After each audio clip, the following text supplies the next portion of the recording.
नमस्कार। तो हम नया चैप्टर शुरू कर रहे हैं ट्रायंगल्स। इस चैप्टर का नाम पहले सिमिलर ट्रायंगल्स हुआ करता था। एक्चुअली देखा जाए तो ये चैप्टर पूरा सिमिलैरिटी के ऊपर बेस्ड है। अब सिमिलर ट्रायंगल्स के पहले सिमिलर फिगर्स क्या होते हैं, कॉन्ग्रुएंट फिगर्स क्या होते हैं। तो सिमिलर फिगर्स वो फिगर्स होते हैं जिनका शेप सेम हो, उनके साइजेस अलग अलग हो सकते हैं। लेकिन कॉन्ग्रुएंट फिगर्स वो होते हैं जिनका शेप भी सेम हो और साइज भी इक्वल हो। सिमिलर फिगर्स के अंदर जैसे अगर आप देखेंगे कि एक हाथी और उसका बच्चा दोनों अगर साथ में हैं, हम उनका अगर पिक्चर लें तो हाथी और उसका बच्चा वो एक जैसे दिखते हैं। वो उनका शेप सेम है, साइजेस अलग अलग हैं। ऐसे ही अगर हम दो सर्कल्स बनाएंगे वो हमेशा एक जैसे दिखेंगे, साइजेस अलग अलग हो सकते हैं। इक्विलैटरल ट्रायंगल्स बनाएंगे तो इक्विलैटरल ट्रायंगल्स भी हमेशा एक जैसे दिखते हैं। These are similar figures. ऐसे ही स्क्वायर्स बनाएंगे तो स्क्वायर्स का भी शेप एक जैसा दिखता है, साइजेस अलग अलग हो सकते हैं। So let us come to similar figures and congruent figures first. तो देखिए, similar figures means they are having same shape, their sizes may be different। अभी हाल हमने ये कंसीडर किया गया, अगर हम तीन सर्कल्स बनाएंगे वो सब एक जैसे दिख रहे हैं। स्क्वायर्स बनाया वो भी एक जैसे दिख रहे हैं, साइजेस छोटा बड़ा जरूर है। इक्विलैटरल ट्रायंगल्स भी अगर हम देखेंगे तो ये भी सिमिलर फिगर्स के अंदर आते हैं। कॉन्ग्रुएंट फिगर्स मतलब उनमें शेप भी सेम होना चाहिए, साइज भी इक्वल होना चाहिए। तो कॉन्ग्रुएंट फिगर्स में अगर एक फिगर की ट्रेस कॉपी लेके दूसरे के ऊपर रखें तो वो कंप्लीटली और एग्जैक्टली कोइंसाइड होती है।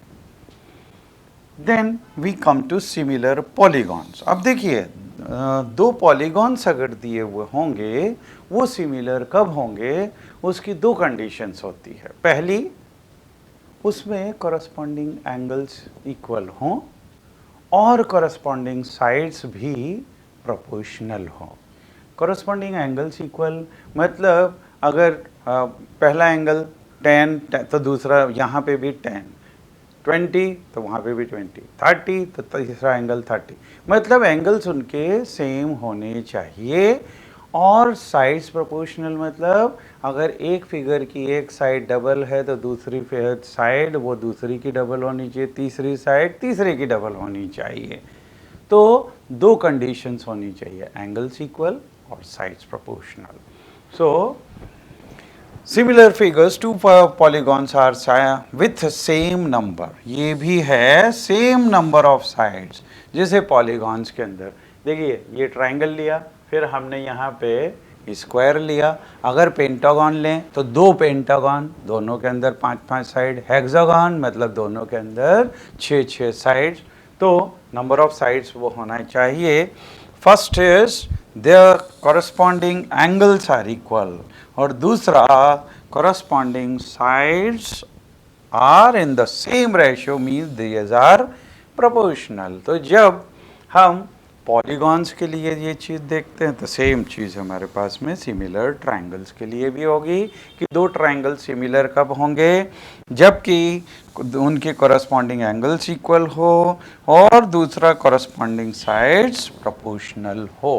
तो these are said to be similar figures. Similar figures similar triangle chapter की सबसे इम्पॉर्टेंट थ्योरम, इससे हम शुरुआत कर रहे हैं चैप्टर की।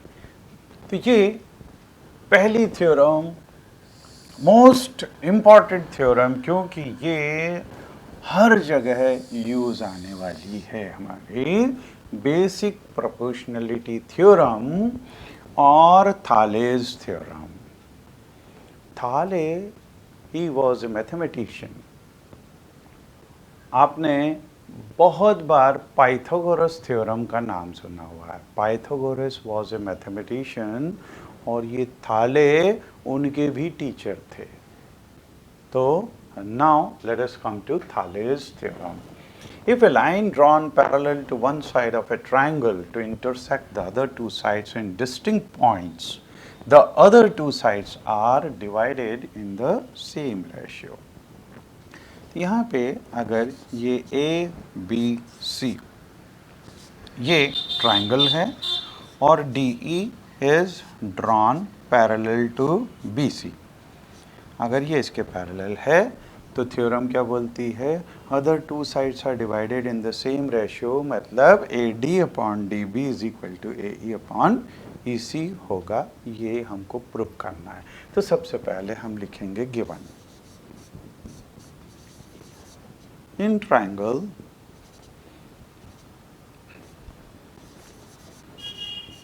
ABC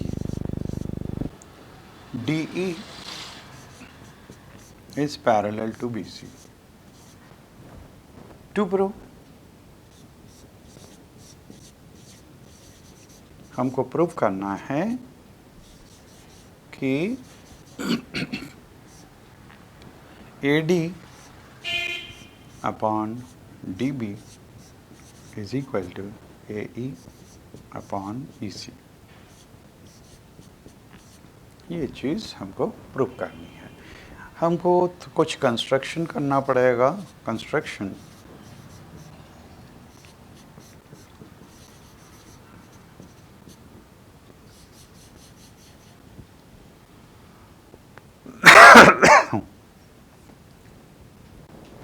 कंस्ट्रक्शन है, we will draw a perpendicular DP, D से इसके ऊपर परपेंडिकुलर और ई से ए बी के ऊपर परपेंडिकुलर से दिस इज ई क्यू। ये दोनों परपेंडिकुलर्स ड्रॉ किए और हम बी से ई को ज्वाइन करेंगे और डी से सी को ज्वाइन करेंगे। So construction will be draw perpendiculars DP and EQ and EQ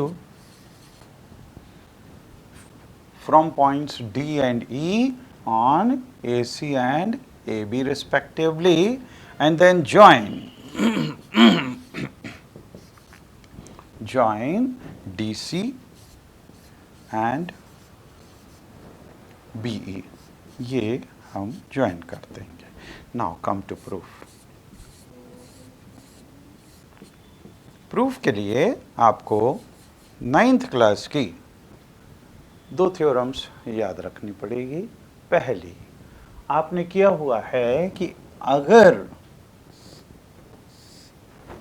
दो ट्रायंगल्स सेम बेस में और बिटवीन सेम पैरेलल लाइंस के अंदर हो then their areas are equal, ये आपने पढ़ा हुआ है। दूसरा, एरिया ऑफ ट्रायंगल का फॉर्मूला पढ़ा हुआ है, हाफ बेस इनटू हाइट होता है। लेकिन ऑब्ट्यूज एंगल ट्रायंगल के लिए बच्चे कंफ्यूज हो जाते हैं कि इसमें बेस कौन सा लेंगे, हाइट कौन सी लेंगे। तो बेस तो ये होगा हाफ बेस, लेकिन हाइट के लिए हमको यहाँ से ये परपेंडिकुलर ड्रॉ करना पड़ेगा, इसको आगे एक्सटेंड करके। तो हाफ बेस इनटू हाइट ये लेना है। अब देखिए यहाँ पे हम देखेंगे ये ट्रायंगल और ये ट्रायंगल, इसमें सेम बेस DE है and they are between same parallel lines DE and BC, तो इनके एरियाज इक्वल होंगे। तो we will write since since triangle BDE and triangle CED have same base, DE, and DE is parallel to BC, Therefore, area of triangle BDE will be equal to area of triangle CED. इनके दोनों के areas equal होंगे, ठीक है। अब हम क्या करेंगे, यहाँ पे दोनों side area of triangle ADE से डिवाइड कर दें। तो देयरफॉर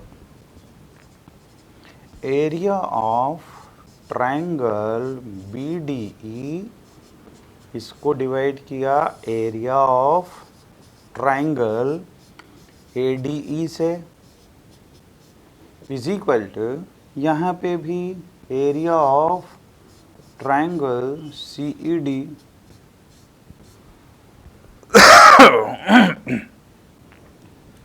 डिवाइडेड बाय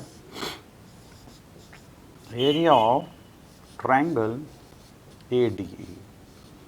ये इससे डिवाइड कर दिया। अब हम एरिया ऑफ ट्राइंगल का फॉर्मूला लगाएंगे।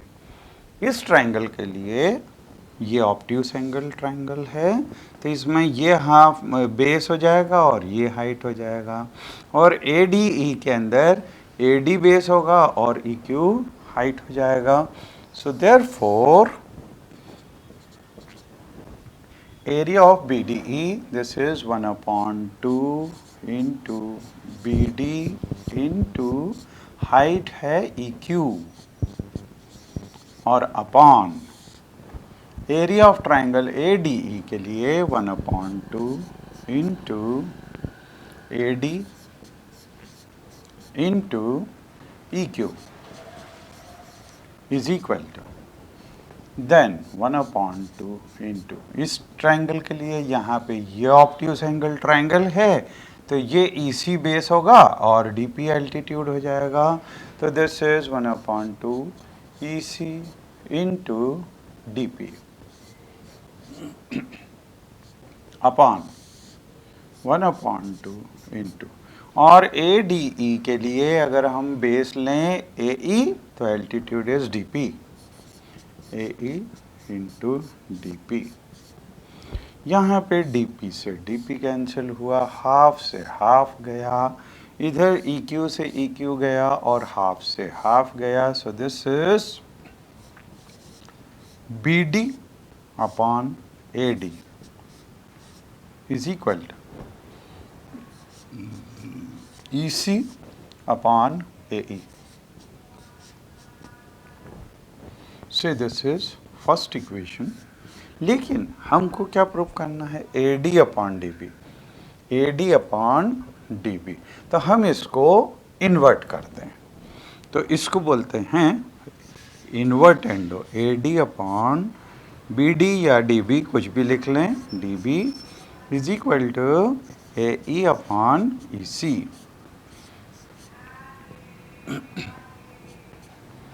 से दिस इज सेकंड इक्वेशन, ठीक है। तो ये हमारी बेसिक प्रोपोर्शनलिटी थ्योरम प्रूव हो गई। इसके ऊपर बेस्ड दो रिजल्ट्स हैं। तो जब थ्योरम के ऊपर बेस्ड रिजल्ट होते हैं उसको बोलते हैं कोरोलरी। तो कभी कभी हम ये रिजल्ट यूज़ करने की जगह कोरोलरी वाला रिजल्ट भी यूज़ करते हैं। तो हम वो रिजल्ट्स भी देख लें। तो कोरोलरी 1, कोरोलरी 1 ये क्या है। अब देखिए इस थ्योरम में तो if DE is parallel to BC then AD upon DB is equal to AE upon EC। इसकी जगह हम रिजल्ट यूज कर सकते हैं AD upon AB is equal to AE upon AC, या फिर हम यूज कर सकते हैं DB upon AB is equal to EC upon AC, या इसका उल्टा भी कर सकते हैं, मतलब AB upon AD is equal to AC upon AE, ये भी रिजल्ट यूज किया जा सकता है। तो पहला कोरोलरी है if DE is parallel to BC, then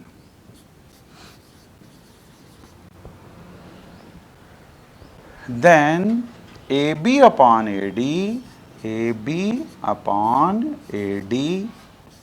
is equal to AC upon AE, AC upon AE. दूसरी corollary है corollary 2. This is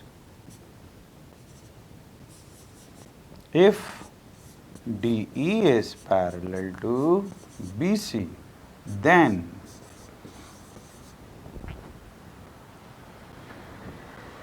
अब यहाँ पे AB upon DB is equal to AC upon EC, AC upon EC. अब ये देखिए कि ये रिजल्ट यहाँ पे आता कैसे है. अभी अपन ने ये BD अपॉन AD को इसको यूँ पलटा तो AD अपॉन ये कहलाता है ये property. Actually ratio and proportion के अंदर 5 प्रॉपर्टीज़ होती है. पहली होती है अल्टरनेंडो, दूसरी है इन्वर्टेंडो, तीसरी है कंपोनेंडो, चौथी है डिविडेंडो और पांचवी होती है कंपोनेंडो एंड डिविडेंडो. इसमें से ये वाली प्रॉपर्टी जिसमें हम इन्वर्ट कर देते हैं इसको बोलते हैं इन्वर्टेंडो.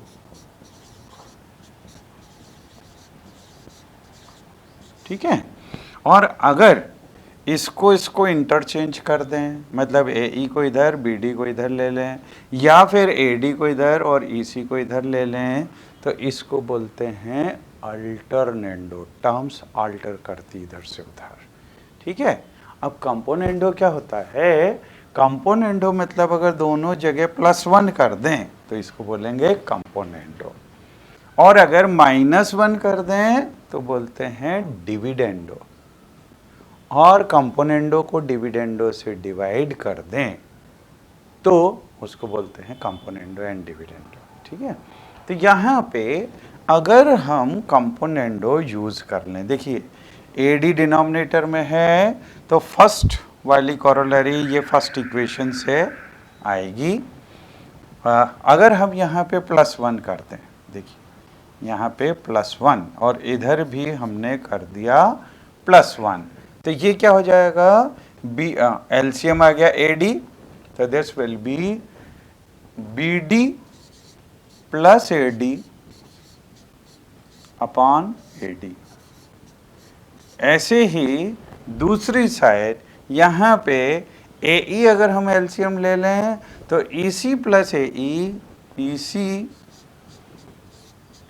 प्लस AE और अपॉन AE आ जाएगा. लेकिन अब देखिए ये क्या है? BD plus AD, this is AB, तो ये आ गया AB और अपॉन में AD. ऐसे ही EC plus AE, this is equal to AC, तो यहाँ पे ये आ गया AC और अपॉन में AE आ गया. अच्छा, अगर हम सेकंड वाले इक्वेशन के अंदर कंपोनेंडो डिविडेंडो अप्लाई करते हैं, नॉट कंपोनेंडो डिविडेंडो, सिर्फ कंपोनेंडो, तो यहाँ से ये वाली चीज़ आ जाएगी. मतलब +1 अगर यहाँ पे कर देंगे तो ये चीज़ आ जाएगी हमारा. सो this is called corollary of basic proportionality theorem. Even questions भी अगर अपन देखेंगे तो क्वेश्चंस भी आपको इसके ऊपर बेस्ड मिलेंगे. बेसिक प्रोपोर्शनलिटी थ्योरम के बाद में अब हम देखेंगे इसका converse. Converse, see basic proportionality theorem में दिया हुआ था कि अगर DE is parallel to BC then AD upon DB is equal to AE upon EC. Converse में होगा if AD upon DB is equal to AE upon EC then DE will be parallel to BC. ये हमको proof करना है. तो given में you can see this. If a line divides any two sides of a triangle in the same ratio, तो यहाँ पे ratio AD upon DB is equal to AE upon EC दिया हुआ है, then line is parallel to the third side, तो ये इसके parallel होगी, ये हमको प्रूफ करना है। तो सबसे पहले गिवन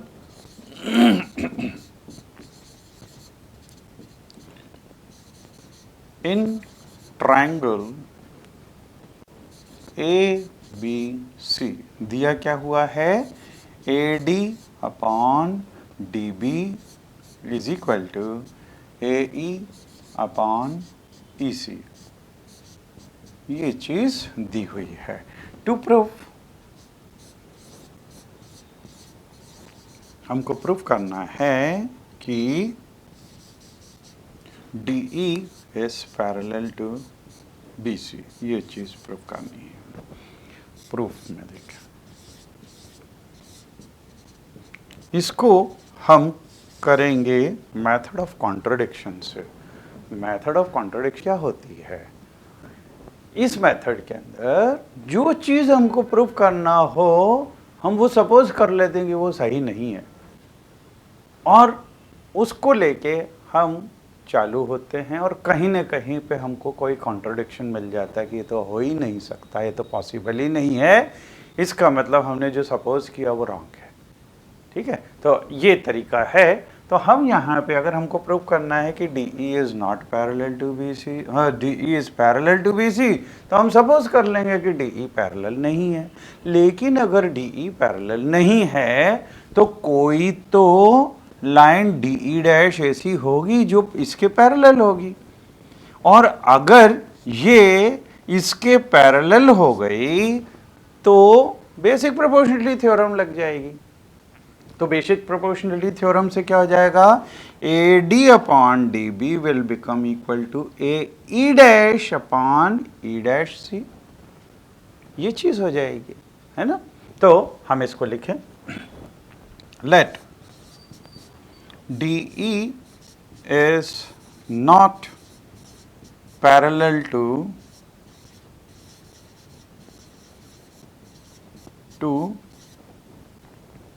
BC, therefore अब ये पैरेलल नहीं है तो कोई D E dash is parallel to BC, और अगर D E dash parallel to BC है then by basic proportionality theorem by BPT, इसको शॉर्ट में BPT,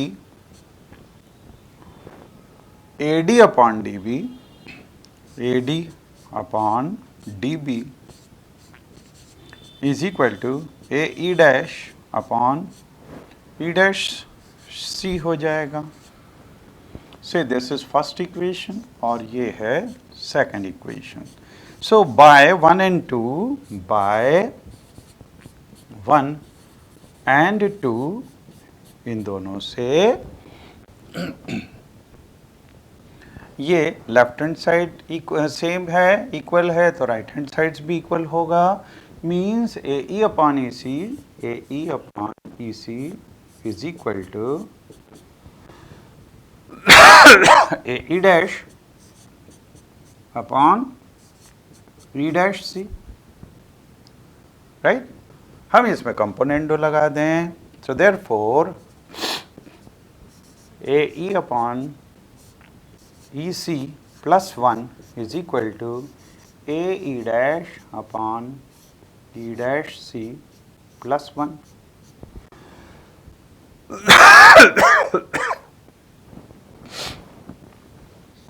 Therefore,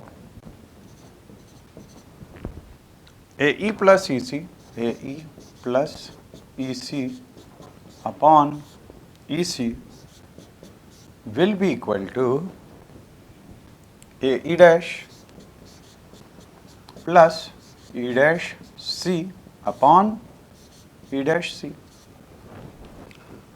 But AE plus EC, AE plus EC, this is AC upon EC is equal to AE dash plus E dash C, this is also AC upon E dash C. यहाँ पे AC से AC cancel हो गया, तो EC is equal to E dash C। लेकिन E dash C is equal to E C, ये तो तभी पॉसिबल है जबकि ये इससे कोइंसाइड हो जाए. So therefore E dash coincides with E, ये केवल तभी पॉसिबल है. देयरफॉर, और यहाँ पे D E dash is parallel to B C will imply E dash तो कोइंसाइड हो गया ई से, सो ये हो जाएगा D E is parallel to B C, और ये हमारी ये थ्योरम प्रूफ हो गई.